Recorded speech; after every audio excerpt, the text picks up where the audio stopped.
Everyone in Valebrook knew Eleanor Frost because of the coat, not because of her name, not because of her influence, not even because of the quiet fortune she had built over decades. They knew her because of the coat.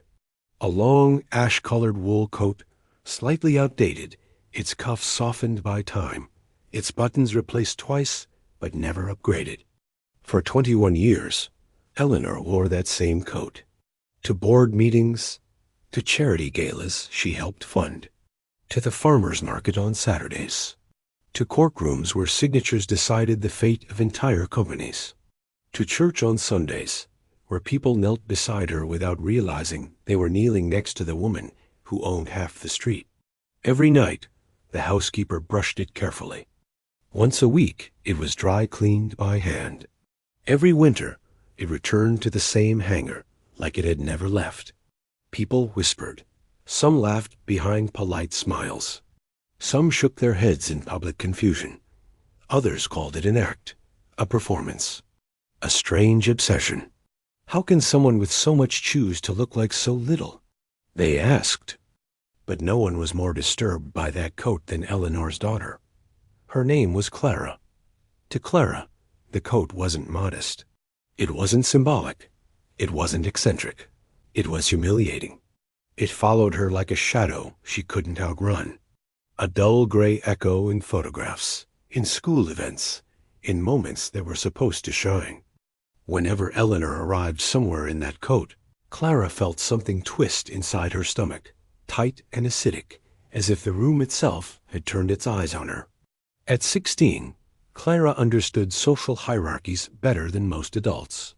She knew which brands meant power, which shoes whispered old money, which silence meant judgment. And she knew with painful clarity that the coat placed her mother in the wrong column.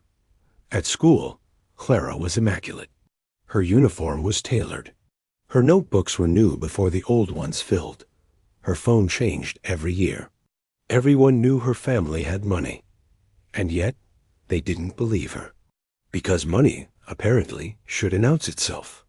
One morning, standing at the marble counter of their kitchen, while sunlight poured through glass walls, Clara finally lost her restraint. "Do you ever feel embarrassed?" she asked, her voice sharp, trembling at the edges. Eleanor looked up from her tea. "Embarrassed?" she repeated calmly. "Yes," Clara snapped.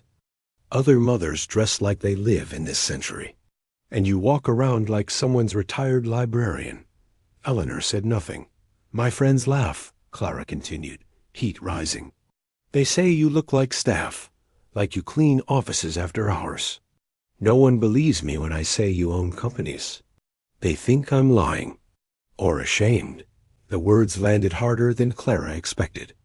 She watched them hit her mother's face, then fall quietly to the floor. "The coat is clean," Eleanor replied after a pause. Clara laughed bitterly. "That's not the point." She grabbed her bag and walked out. Eleanor stood there alone, fingers wrapped around porcelain, staring at a reflection she no longer recognized. Her face did not move, but something inside her cracked softly, like ice beneath weight. Still, the days went on.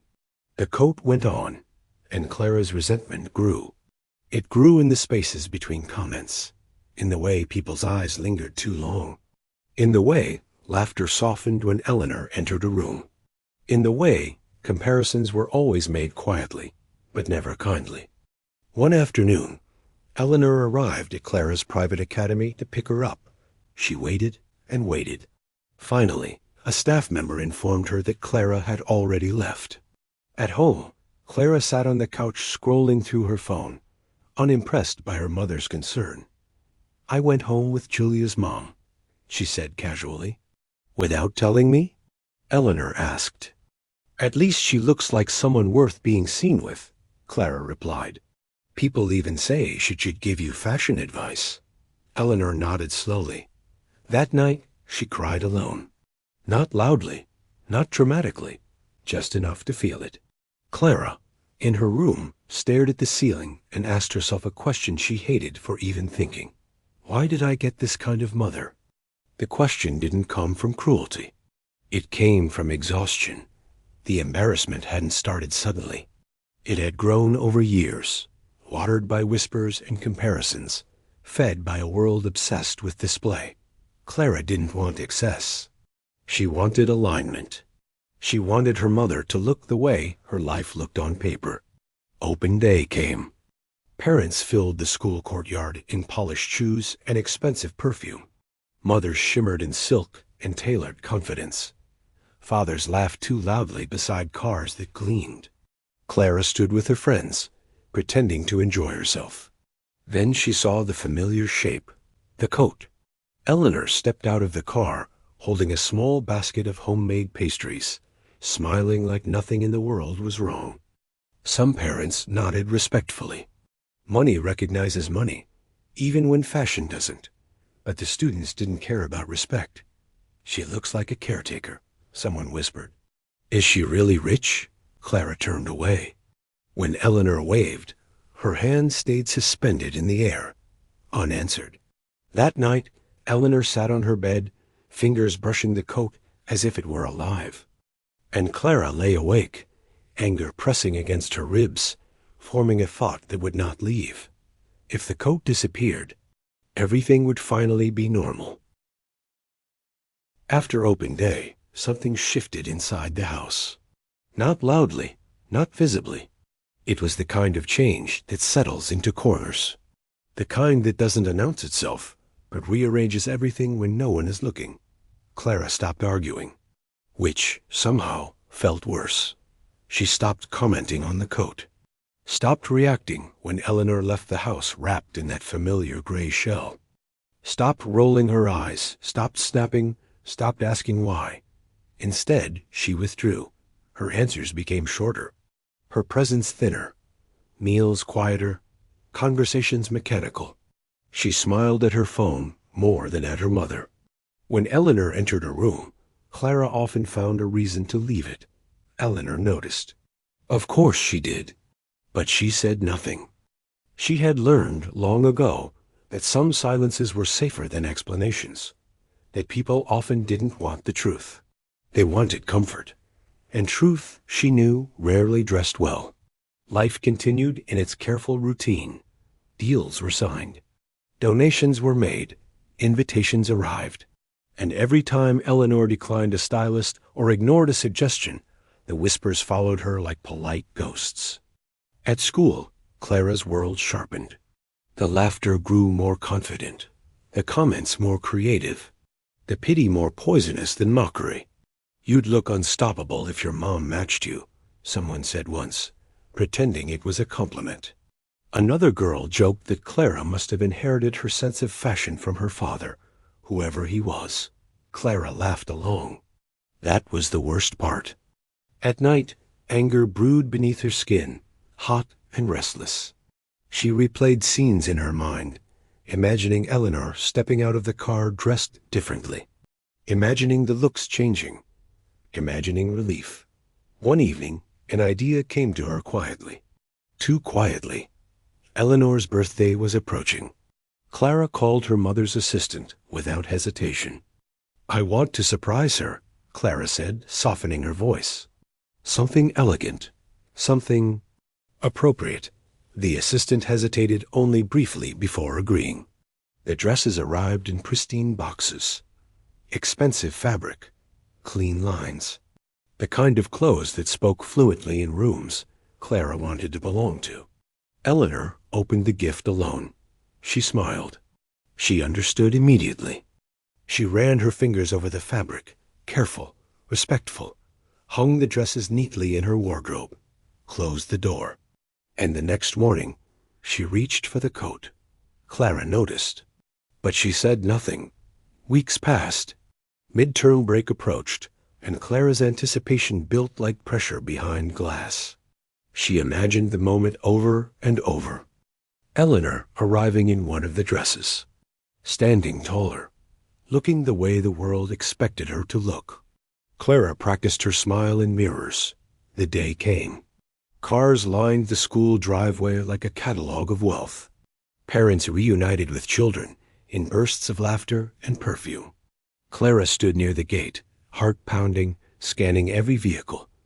Then she saw Eleanor's car. Her breath caught. The door opened, and there it was, the coat. The world tilted. Clara felt heat rush to her face, then drain away. Her practiced confidence evaporated. Whispers bloomed around her instantly, familiar and sharp. Eleanor waved, smiling, unaware that something precious was splintering across the courtyard. Clara turned and walked away.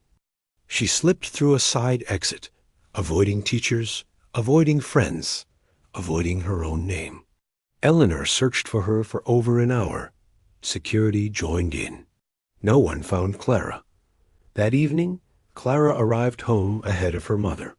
When Eleanor finally walked in, exhausted and confused, Clara's anger exploded. "You enjoy this," Clara said, standing in the living room like a judge. "You enjoy embarrassing me." Eleanor tried to speak. "You could have worn the dresses," Clara continued. "Just once, but you chose not to. You always choose not to." Her voice cracked. "Don't come to my school again." Eleanor froze. That night, Clara lay awake, pulse racing, replaying everything. The looks, the laughter, the wave that never reached her. And then the thought returned, clearer this time. If the coat was gone, there would be no more excuses. Long after the house fell asleep, Clara slipped out of bed. The laundry room light flicked on. The coat hung there alone, innocent in its stillness. Clara hesitated only a moment before grabbing the scissors. The sound of fabric tearing felt strangely satisfying. Controlled, final. She cut until there was nothing left to recognize. She left the pieces scattered like evidence and returned to bed feeling lighter than she had in months. She slept deeply. She woke to a scream. Not loud, broken. Eleanor stood in the laundry room, trembling, staring at what remained of the coat as if it were a body. She sank to the floor without a sound. When Clara appeared in the doorway, arms crossed, her voice was sharp with disbelief. "It's just a coat," she said. "Why are you crying like someone died?" Eleanor looked up slowly. Her eyes were red. Not angry. Something far worse.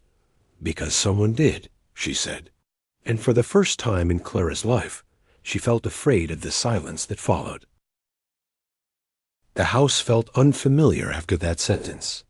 Because someone did, the words didn't echo. They settled. Clara laughed once, nervously, as if her mother had misspoken. As if grief had momentarily confused her sense of scale. "You can buy another one," Clara said.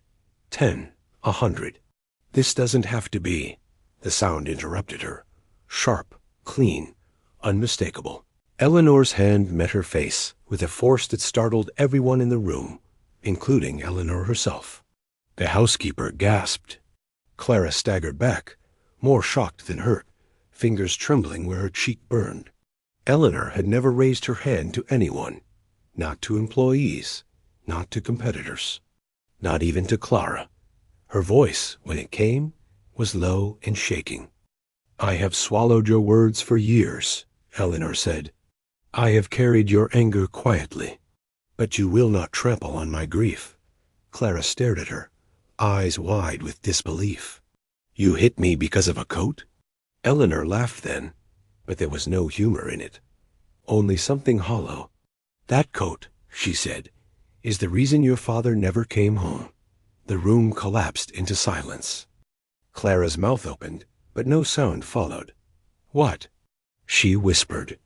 Eleanor lowered herself slowly onto the floor, gathering the torn pieces of fabric into her lap as if they were fragile bones.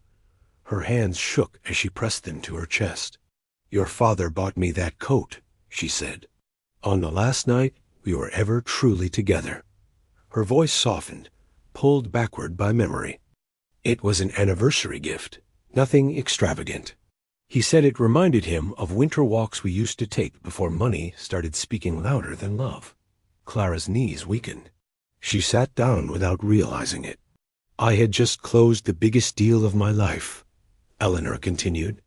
"I was proud, loud, surrounded by numbers that made me feel invincible. When he asked me to wear it to dinner, I laughed. She closed her eyes. I told him it made me look small, ordinary. I told him I had outgrown things like that. The air felt heavy. He didn't argue, Eleanor said. He never did. He just folded it neatly on the bed and said we could go another time. Her voice broke, but I followed him. And I said things no one should say to someone who loves them. Clara felt her chest tighten. I told him he was falling behind, that his quietness made him invisible, that I needed someone who matched my presence, not my past. She swallowed. He left that night, calmly, with the look of a man who had finally realized he was no longer needed. Eleanor's hands clenched around the fabric. I told myself I was right. I adjusted my jewelry while he walked out. Tears streamed freely now. An hour later, the police called. Clara's breath caught painfully. There was an accident. Rain. A truck that lost control. He didn't survive. Eleanor lifted her gaze. I was wearing that coat when I identified his body. I wore it to the funeral. I wore it when I stood at his grave and realized my pride had outlived him. Clara covered her mouth, sobbing silently. I promised myself I would wear it until I no longer recognized the woman who chose ego over love, Eleanor said. I wore it to punish myself, to remind myself, to kill what nearly destroyed me. She looked at Clara then, eyes red but steady. I didn't wear it to embarrass you, she said softly. I wore it to survive myself.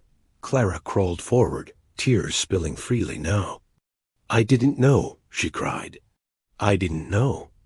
They sat on the floor together, gathering the torn pieces, hands brushing, grief stitching something invisible between them. Eleanor held up a shredded sleeve. Look at it, she said. Really look. Clara nodded, sobbing. It can be repaired, Eleanor continued. But it will never be the same. The scars will always show. One careless pull, and it will tear again. She met her daughter's eyes. That is what pride does. Something shifted inside Clara. Not loudly, permanently. The days after were quiet. The whispers at school continued. But Clara no longer flinched. She no longer burned with the need to explain. She stood straighter. And when visiting day came again, the parents arrived dressed as usual. Perfume, confidence, applause stitched into fabric. Then Eleanor's car arrived. She stepped out wearing one of the dresses Clara had bought. Elegant, calm, grounded, not to prove anything. Just ready. The courtyard fell silent. Clara didn't hesitate. She walked to her mother and held her hand. Later that night, the repaired coat was folded carefully into a box. It would never be worn again. But its lesson stayed. Some things can be fixed. Some scars remain. And pride, when left unchecked, always costs more than it promises. The coat was gone, but what it carried had finally been laid to rest.